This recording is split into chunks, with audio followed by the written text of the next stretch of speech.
What happens when the biggest star on a 2026 red carpet is someone who spent the last 11 years deliberately ignoring the internet? I mean, it creates this fascinating dissonance, doesn't it? It really does. Just think Yeah. about that for a second. We live in an era where, relevance is measured in seconds.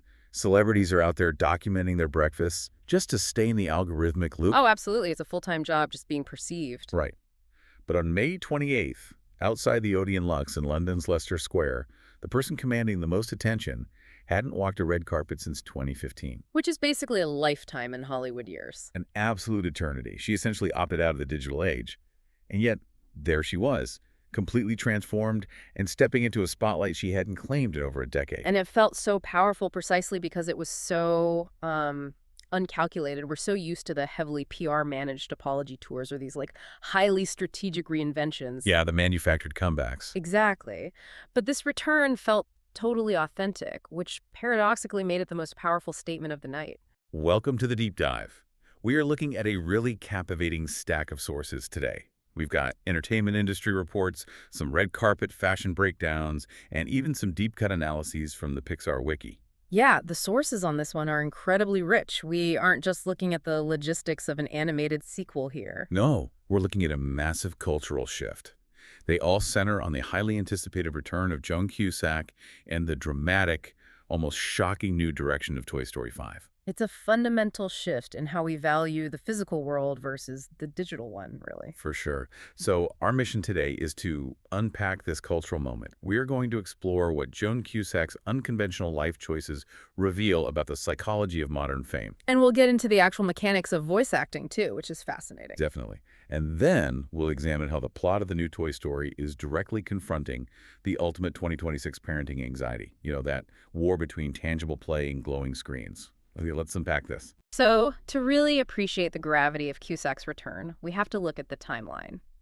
According to our entertainment reports, the 63-year-old actress had not made an official red carpet appearance since an Emmy Eve event. And that was way back in September of 2015, right? Exactly. September 2015. In an industry built on constant visibility, an 11-year absence is typically a career death sentence. Oh, yeah.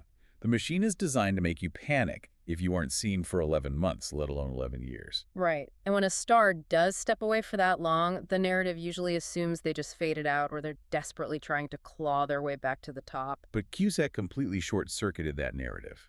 When she arrived in London, the fashion sources described her as totally leaning into a natural gray hair transition. Which looked amazing, by the way. Oh, stunning.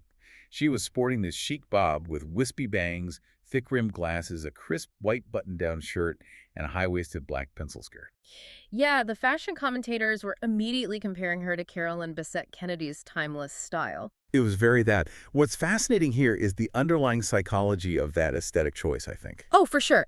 In an industry that strictly enforces aggressive anti-aging measures and demands constant reinventions. Especially for women over 50. Yes, exactly. Cusack's look was just a masterclass in quiet rebellion. By showing up with an unapologetic embrace of normal aging, she dismantled the expectation that she needed to, prove she hadn't aged. Right. She became an accidental fashion and lifestyle icon simply by refusing to participate in the illusion. Totally. It actually reminds me of a superhero trope, but inverted. Okay, how so? Imagine finding out your favorite superhero quietly retired at the peak of their career to successfully run a neighborhood bakery. Oh, I love that. And the reason that makes them cooler is that it proves they were never addicted to the applause. They had a core identity outside the spandex suit. Right, and while Hollywood was out there churning out cinematic universes and digital avatars, Cusack was living this remarkably tactile physical reality. Yeah, in Chicago. Exactly. Since 2011, she's been living in Chicago with her husband, Richard Burke, operating her own brick-and-mortar gift shop. Judy Maxwell Home. That's the one. She actively chose the physical community over the digital ether. Which is so rare. And she was really candid about it, too. In a 2019 interview with The New Yorker, she explicitly stated that being a celebrity actress, quote, isn't that fun. Yeah, she said it's not that great of a world, aside from the interesting people you meet on set. She recognized that modern fame is essentially a full-time job of managing a digital projection. And she just chose tangible, local entrepreneurial independence over it. And her real-life empowerment actually sets the stage for her character's elevation. Oh, completely. She didn't return just because Disney Pixar backed a dump truck of money up to her house for a lazy cash grab sequel. No, she came back because the narrative demanded it. Toy Story 5 is officially Jessie's story. Yes, which is such a massive shift. The Pixar Wiki and industry reports confirm this huge leadership change in Bonnie's room. Right, Jessie is officially taking over from Woody as the leader of the toys. I am so here for the cowgirl era. Finally. It is a really significant structural pivot for the franchise, and the film will actually explore her life before she ever met Andy or Bonnie. Oh, wow, so we get some real backstory. Yeah, Cusack was reportedly deeply grateful to the director, Andrew Stanton, for this specific spotlight. They literally waited 7 years since Toy Story 4 to ensure the narrative architecture was exactly right. That makes sense. And in her interviews, Cusack discussed the craft of voice acting in a way that reveals just how demanding it is. Right. She explained the difficulty of acting, quote, potently without using your face or body. I want to pause on that word potently, because voice acting isn't just standing in a sound booth reading lines off a page. Not at all. The mechanism involves translating micro-expressions, posture, and deep emotional resonance entirely into vocal modulation and breath control. You basically have to convince an audience that a digital rendering of a plastic toy is experiencing genuine heartbreak, using nothing but the vibration of your vocal cords. Exactly. And she noted that only now, after 25 years, does she feel she has mastered the craft to do it better. Which is a distinct, demanding skill set. Her feeling of finally mastering that translation of emotion aligns perfectly with her character finally taking the reins of the group. But I do have to push back on this leadership shift just a little bit. Okay, lay it on me. I'm looking at this from a pure franchise mechanics perspective.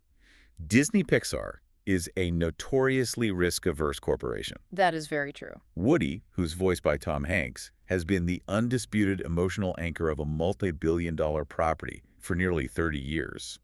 Sidelining him to let Jessie run the room, isn't that an incredibly dangerous gamble for the studio? Well, on a purely financial surface level, the hesitation totally makes sense. You rely heavily on the nostalgia of the main protagonist. Right, the box office practically depends on it. But if we analyze the narrative trajectory of the series, keeping Woody at the center is actually the bigger risk at this point. Wait, really? Why? Because it invites narrative fatigue. I mean, how many variations of a loyalty lesson or a letting go arc can one character realistically undergo before the audience just stops caring? True. He's learned that same lesson like 3 times now. Exactly. By elevating Jessie, Pixar isn't just swapping a character, they are aligning the protagonist's core psychological makeup with the specific crisis of the new film. But does a 10-year-old in the audience care about narrative fatigue? They just want Woody to do the Woody things. What makes Jessie so essential right now? Consider Jessie's foundational trauma from Toy Story 2. Her defining experience is being outgrown, forgotten, and abandoned in a donation box because her owner's brain developed new interests. Oh, yeah. She knows exactly what it feels like to become obsolete to the person she loves most. And that specific, devastating trauma makes her the only character uniquely equipped to lead the toys through the existential threat they're facing in this new film. Because they aren't fighting a malicious kid like Sid or a greedy collector like Al anymore. No, they are fighting a glowing rectangle.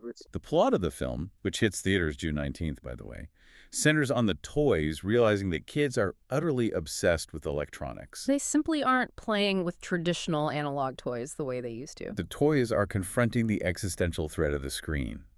The conflict is basically technological displacement. Yes. And I want you, the listener, to think about this in the context of your own career. Are the toys essentially facing automation in the workplace? That is such a frighteningly accurate analogy. Right. Like, how do you stay relevant? How do you provide value when the kid you love, the kid whose imagination you literally rely on for your sense of purpose, would rather sit motionless and stare at an iPad? You really can't outcompete the algorithmic dopamine drip of a tablet. You just can't. And if we connect this to the bigger picture, this storyline elevates the movie from a children's adventure into a poignant, urgent commentary on childhood development. Because parents in 2026 are constantly agonizing over screen time. Oh, constantly. And the erosion of boredom, too. Because boredom is the specific neurological state where imagination actually thrives. In the past, a toy was a tool that required the child to provide the narrative. Whereas a tablet just provides the narrative for you. Exactly. And they've introduced a new rival to embody this. LilyPad. Yes. LilyPad is this frog-shaped electronic tablet voiced by the incredible Greta Lee. Who, as a quick aside, the red carpet sources noted looked incredibly cool at the premiere with her own blunt bangs standing right beside Joan Cusack. I love Greta Lee so much. But getting back to the mechanics of the plot, Woody does return to help the gang navigate this tech crisis. Right, he doesn't just disappear. But he and Buzz find themselves fundamentally at odds over how to handle the situation and what kids actually need today. And that internal friction is crucial. Andrew Stanton, the director, specifically pointed out that they couldn't just make technology a one-dimensional villain. Because it's not, really. Exactly. The tablet isn't inherently evil. It's a tool that has fundamentally rewired the landscape of a child's bedroom. The toys used to be the main event, and now they are competing for fragmented attention spans. So the film is debating what tech means to us and our kids, rather than just preaching about the dangers of it. It's wild to think that an animated movie about talking toys is going to serve as the definitive cultural commentary on iPad kids. It really is. But because they are tackling such a massive real-world cultural shift, Pixar has deployed a fascinating, highly strategic casting and marketing campaign. Oh, they definitely stacked the deck. And here's where it gets really interesting. They are generating massive buzz by leveraging the exact same digital screens that the movie is critiquing. The irony is so thick, but the mechanics of their marketing strategy reveal a deep understanding of audience demographics. They're playing a dual game. How so? Well, you have the legacy appeal anchoring the project. Tom Hanks was on the red carpet goofing off with a life-size Woody character displaying peak cool dad energy alongside Tim Allen. Which directly activates the nostalgia centers of the millennial parents who grew up with the 1995 original. Precisely. And then you look at the new voice talent they've injected into the ensemble. Oh, the cast is incredible. Conan O'Brien is playing a character literally named Smarty Pants. Perfect casting. Right. You have Ernie Hudson taking over the role of Combat Carl, which is a beautiful passing of the torch following the passing of Carl Weathers. Yeah, that was a really lovely touch. And they even brought in Alan Cumming to voice Jessie's horse, Bullseye, for a special dream sequence. Bullseye hasn't spoken in 30 years. I can't wait for that. Bringing in those specific, distinct voices isn't just about recognizable names, though. It's about utilizing vocal performers who understand comedic timing on a molecular level. So they can keep the adult audience intellectually engaged while the visual animation entertains the children. Exactly. But the truly fascinating element is how they are gamifying their marketing to capture the digital native generation. Yes, the viral rumor. This was my absolute favorite part of our research stack. Social media has been completely spiraling over this TS billboard mystery. Oh, the internet sleuths are having a field day. They really are. Fans are acting like full-on detectives decoding promotional billboards, and they have convinced themselves that Taylor Swift is making a cameo in Toy Story 5. Which, I mean, the brilliance of this tactic lies in how it hacks the brain's pattern recognition software. Modern internet fandoms just love to solve puzzles. They crave the dopamine hit of uncovering a hidden clue. Right, and whether Taylor Swift is actually in the movie or not is almost secondary to the engagement metric at this point. The studio's PR team deliberately left a digital breadcrumb trail, tuning passive audiences into active participants in the marketing campaign. But the paradox is almost too perfect, isn't it? Oh, it's hilarious. You have millions of people staring at their smartphones, furiously scrolling through social media, investigating a gamified digital marketing campaign. For a movie whose entire plot is about the dangers of staring at screens. Exactly. And the importance of putting the tablet down to engage with the physical world. It perfectly illustrates the film's underlying thesis, though. Technology and screens are inescapable now. Yeah, they dictate how we communicate, how we market our art, and how we consume culture. So the toys in the movie, much like the studio marketing the movie, aren't fighting a monster that can be slain. They are trying to negotiate a truce with a permanent new reality.